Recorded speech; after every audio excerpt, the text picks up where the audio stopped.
Pemirsa, Anda masih bersama kami dalam Kominfo Newsroom. Keberlangsungan sektor usaha khususnya usaha mikro dan kecil menjadi perhatian utama pemerintah di kala pandemi.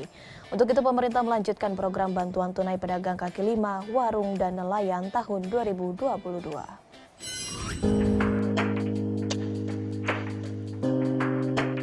Pemerintah kembali melanjutkan program bantuan tunai bagi pedagang kaki lima, warung, dan nelayan di tahun 2022. Program tersebut menyasar di 212 kabupaten kota di Indonesia. Hadirnya program ini diharapkan mampu untuk mengurangi kemiskinan ekstrim yang khususnya bagi pedagang kaki lima, warung, dan juga nelayan.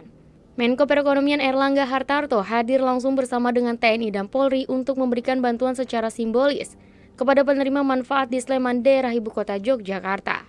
Pada tahun 2022, ada sebanyak 2,76 juta penerima bantuan langsung yang terdiri dari 1 juta PKL dan warung serta 1,76 juta nelayan. Diharapkan para penerima manfaat dapat terus menggerakkan roda ekonomi dan pemulihan akibat pandemi COVID-19. Oleh karena itu saya memberikan apresiasi tinggi kepada Polri yang melakukan penyaluran BT PKLWN di Kabupaten Sleman, dan TNI dan Polri adalah garda terdepan untuk menentukan keberhasilan program pemerintah ini. Dan pemerintah melakukan ini di 212 kabupaten kota, dan ini menjadi bagian dari program untuk pengurangan kemiskinan ekstrim.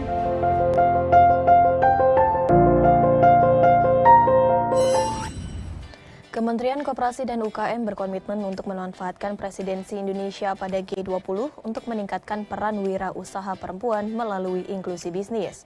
Menteri Koperasi dan UKM Teten Masduki dalam side event seminar G20 bertajuk Empowering Women Entrepreneurs Through Inclusive Business secara daring menegaskan komitmen itu menjadi salah satu agenda Kemenkop UKM dalam upaya pemulihan ekonomi yang solid dan berkelanjutan.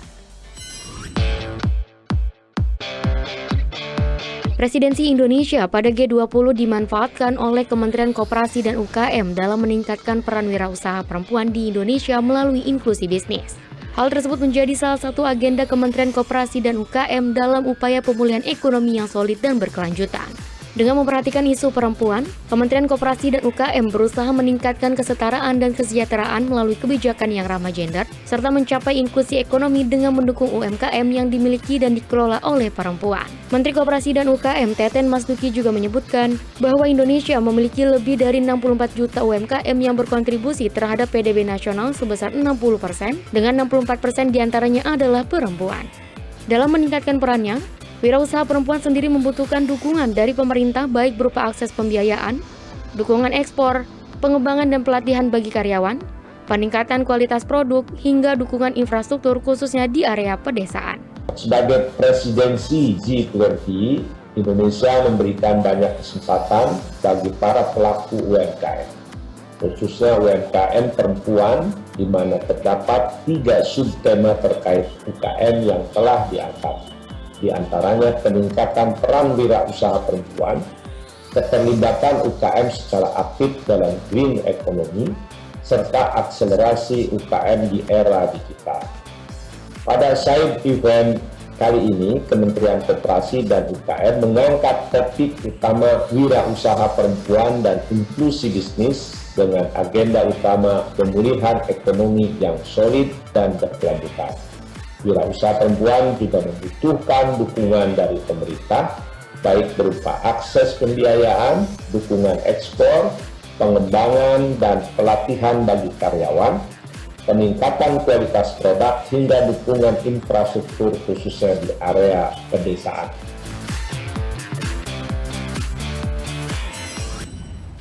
Sementara itu pemirsa, pemerintah menginginkan digitalisasi pertanian bisa mensejahterakan para petani di daerah, termasuk melalui program Kepontren atau Koperasi Pondok Pesantren sebagai pemberdayaan masyarakat.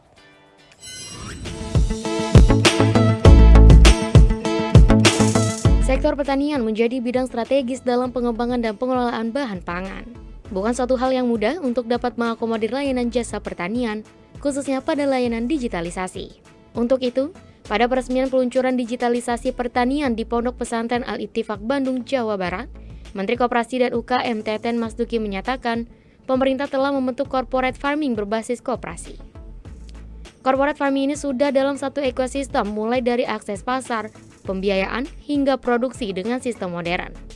Menteri Teten juga memberikan apresiasi kepada Pondok Pesantren Al-Ittifaq yang telah memberdayakan petani di koperasinya untuk dapat terakomodasi dalam industri digital.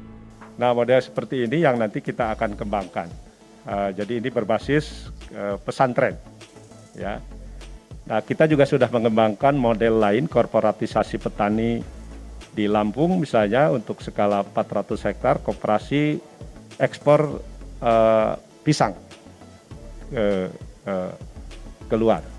Kita mulai lagi kembangkan di Aceh, nanti di Jawa Barat juga kita akan kembangkan, juga di Garut, dan lain sebagainya. Ini intinya modelnya sudah bagus. Dengan model seperti ini, diharapkan kesejahteraan petani di daerah dapat meningkat.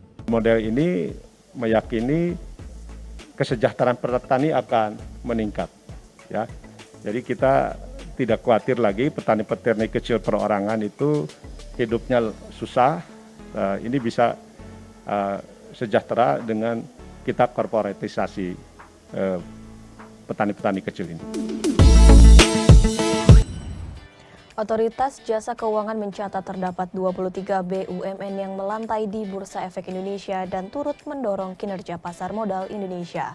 Kepala Eksekutif Pengawas Pasar Modal merangkap anggota Dewan Komisioner Otoritas Jasa Keuangan, Husein mendorong BUMN menjadi contoh teladan penerapan tata kelola dan kepatuhan di pasar modal.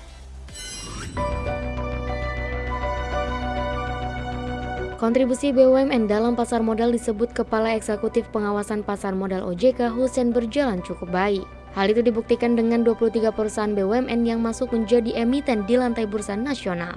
Dari 23 perusahaan BUMN, 9 perusahaan tercatat melantai sebagai emiten obligasi dan 3 perusahaan melantai sebagai saham. Dengan pengumpulan dana mencapai 41% dari saham dan obligasi. Tidak hanya itu, Husein menyebut terdapat 5 perusahaan BUMN yang mencapai penilaian baik dari ASEAN Corporate Governance Scorecard dan termasuk dalam kategori ASEAN Asset Class. Kelima perusahaan BUMN yang mendapat penilaian baik didominasi sektor perbankan. Di sisi lain, kinerja perusahaan BUMN dan anak perusahaannya mampu menyumbang 45,5% dari total kapitalisasi pasar blue chip atau LQ45. Kinerja ini membuat Husein optimis perusahaan BUMN mampu menjadi standar tata kelola perusahaan terbuka di ASEAN. Berdasarkan catatan kami hingga saat ini jumlah perusahaan BUMN yang telah melakukan penawaran umum di pasar modal baru mencapai 23 perusahaan yang antara lain terdiri dari 3 perusahaan melakukan penawaran umum berupa saham, 9 perusahaan melakukan penawaran umum efek bersifat utang dan atau suku, dan 11 perusahaan melakukan penawaran umum saham dan efek bersifat utang dan atau suku. Pemerintah melalui Kementerian Kominfo kembali membuka program beasiswa S2 dalam dan luar negeri tahun 2022. Program beasiswa Kominfo ini terbuka bagi masyarakat umum dari instansi swasta dengan latar belakang pekerjaan terkait sektor TIK, pelaku startup lokal hingga aparatur pemerintah pusat daerah serta TNI dan Polri. Kementerian Komunikasi dan Informatika melalui Badan Penelitian dan Pengembangan SDM kembali membuka program beasiswa S2 dalam dan luar negeri tahun 2022 sebagai wujud komitmen mengembangkan kapasitas 200 putra-putri terbaik bangsa. Program beasiswa dibuka untuk ASN, Polri, TNI, dan masyarakat umum pada sektor teknologi informasi dan komunikasi. Kementerian Kominfo punya program unggulan berupa salah satunya adalah beasiswa. Jadi kami mempunyai tugas untuk melakukan pengembangan sumber daya manusia digital. Jadi program beasiswa Kementerian Kominfo ini adalah salah satu instruksi dari Bapak Presiden dalam rangka akselerasi transformasi digital. Pendaftaran beasiswa luar negeri dibuka sampai 31 Maret 2022 untuk 5 universitas tujuan, yaitu Tsinghua University di Tiongkok, International Institute of Information Technology Bangalore di India, Etle University di Hungaria, University of Twente di Belanda, dan University of Electrocommunication di Jepang. Sementara itu, program beasiswa dalam negeri yang dibuka hingga batas akhir admisi pada setiap universitas tujuan, yaitu Universitas Indonesia, Institut Teknologi Bandung, Universitas Gadjah Mada, Institut Teknologi 10 November, Universitas 11 Maret, Universitas Airlangga, Universitas Andalas, Universitas Sumatera Utara, dan Universitas Hasanuddin. Untuk pendaftaran beasiswa dapat dilakukan melalui website beasiswa.kominfo.go.id. Pemirsa, di segmen berikutnya Kominfo Newsroom segera kembali dengan informasi budidaya ikan sistem bioflok di Provinsi Papua dan Provinsi Papua Barat sesaat lagi.